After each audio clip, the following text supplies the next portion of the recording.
Who is worse, a psychopath or a sadist?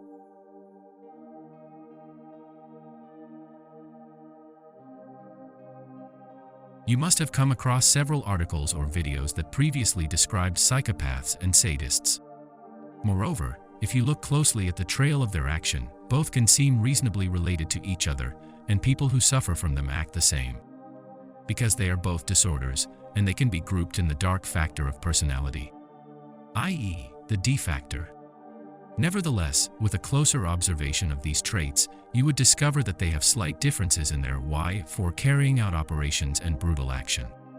This gives us an edge to compare the two personalities to know that one is better than the other. Moreover, to do this successfully, we will provide you with a scope of their actions and their reasons to determine who's the worst between the two. Psychopaths. Psychopaths are individuals that are seen to have an antisocial psychopathic disorder. And by this, we mean that they are somehow immune to some humane feelings that make us mundane. They tend not to have a sense of fear, pity, or remorse, so if they are carrying out actions, they are likely not to care for all these emotional imprints that can hold ordinary people back. Hence, they can have a hand in violence and partake in some menacing actions that we characterize as brutal. Meanwhile, to them, it's just a regular thing. Sadists. Sadism is another personality disorder that can seem as cruel as a psychopath or even higher at cruelty. Cause their actions are driven by pain cause they tend to feel people's pain very much. Feeling others' pain at a higher rate doesn't mean that it makes them better people or that they are after curing the pain you feel. Instead, they derive joy and satisfaction.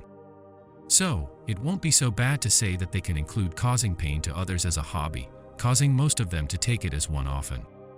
In some cases, they might not be the cause of the pain, maybe they noticed it by mistake, or it just happened.